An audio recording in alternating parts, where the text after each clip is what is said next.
بہت وقت پہلے جنگل کی گہرائیوں میں چڑیا نے اپنی علیحدہ دنیا بسائی ہوتی ہے، جہاں پر دو دشمن چڑیا رہا کرتی ہیں۔ دونوں نے اپنے اپنے کیلے کے درخت اگائے ہوتے ہیں۔ ان دونوں کو کیلا بہت پسند ہوتا ہے، لیکن اب وہ ایک دوسرے کی دشمن بن چکی ہوتی ہیں۔ حالانکہ وہ بچپن سے ایک دوسرے کی بہت پکی دوست رہی ہیں، لیکن ایک چھوٹی سی مس انڈرسٹینڈنگ کی وجہ سے وہ دونوں ایک دوسرے کی دشمن بن جاتی ہیں، اور دشمنی اتنی گہری ہو جاتی ہے کہ ایک دوسرے کو معاف کرنا وہ بھول جاتی ہیں اور بس لڑتی ہی رہتی ہیں۔ یہ تمہارا جو درخت ہے، یہ دیکھو کتنا برا ہے، اور تمہارے درخت پر کتنے گلے سڑے سے کیلے ہیں۔ تمہارے کیلوں سے بہت ہی عجیب سا رنگ پھیل رہا ہے۔ اچھا، لیکن مجھے یہ اسمیل کہاں سے آ رہی ہے؟ ادھر ادھر دیکھ رہی ہوں لیکن پتہ نہیں چل رہا۔ اوہ ہاں، مجھے اب پتہ چلا، یہ اسمیل تو تمہارے کیلوں سے آ رہی ہے۔ تمہارے کیلے اصل میں گل چکے ہیں، انہیں اتار کر پھینک دو۔ کیا؟ میں اپنے کیلے اتار کر پھینک دوں؟ کیا تم نے مجھے بیوقوف سمجھا ہے؟ یہ تم کیسی باتیں کر رہی ہو؟ میں اپنے کیلے بھلا کیوں اتار کر پھینکوں گی؟ تم اپنے کیلے اتار کر پھینک دو، جو کہ پھینکنے کے قابل بھی ہیں۔ اب یہ تم مجھے بتاؤ گی کیا چیز کس قابل ہے اور کس قابل نہیں ہے؟ اپنی زبان کو سنبھال کر بات کرو۔ میں تمہارے ساتھ بات بڑھانا نہیں چاہتی، لیکن جو تم ہو، صبح کی مجھے بس چھیڑے جا رہی ہو۔ اگر میں اپنی آئی پر آ گئی اور مجھے غصہ آ گیا تو پھر تم پچھتاؤ گی میں تمہارے کیلوں کا کیا حال کروں گی۔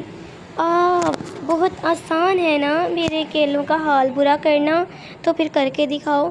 میں بھی تو دیکھوں تم کس طرح سے میرے کیلوں کا کیا حال کرتی ہو۔ میں بھی تو دیکھوں تم میرے درخت کو ہاتھ کیسے لگا سکتی ہو۔ تمہیں کیا لگتا ہے تم میرے درخت کو ہاتھ لگاؤ گی تو تمہارا درخت سلامت رہے گا؟ تم نے یہ کس نے کہہ دیا کہ میں ایسا کروں گی؟ میں بس ایک بات کر رہی ہوں، میں ایسا کبھی نہیں کروں گی۔ اور بچپن سے تمہیں یہی ایک بری عادت ہے کہ جو تم خود سے اپنے ذہن میں باتیں بنا لیتی ہو۔ اسی وجہ سے تو ہمارے اندر اتنی زیادہ یہ لڑائیاں ہوتی ہیں، اور آج ہم وہ ویسی دوستی نہیں رہی جیسی بچپن میں ہوا کرتی تھی۔ مجھے تو ان دنوں کی بہت یاد آتی ہے۔ کیا سچ میں تمہیں ان دنوں کی یاد آتی ہے جب ہم دوستیں تھی؟ یوں میرے ساتھ ناٹک کرنا بند کر دو۔ مجھے پتہ ہے تمہیں کوئی یاد نہیں آتی، تم بس مجھے باتوں میں الجھا رہی ہو، اور مجھے اوپر تمہاری ان باتوں کا کوئی اثر نہیں ہوگا۔ مجھے الو نے بتایا ہے کہ تم بہت چالاک ہوتی جا رہی ہو۔ یہی بات تو بہت بری ہے تم میں، جو تم ان الو کی باتوں میں آ جاتی ہو، اور دوسرے پرندے سبھی تمہیں اپنے لگتے ہیں سوائے مجھے چھوڑ کر۔ تو ٹھیک ہے، اب اگر تمہیں ان کی باتوں پر یقین کرنا ہے تو کرتی رہو۔ تم اتنا بس جان رکھو کہ تم نے دوسروں کی باتوں میں آ کر اپنے ایک قیمتی چیز کھو دی ہے۔ کیا کھویا ہے میں نے؟ کون سی میری ایسی قیمتی چیز تھی جو میں کھو چکی ہوں؟ تم ایک دوستی کا انمول تحفہ کھو چکی ہو۔ بچپن میں بھی کوئی اتنی بڑی بات نہیں ہوئی تھی جس پر تم نے اتنا ری ایکٹ کیا اور اتنی بڑی لڑائی ہو گئی۔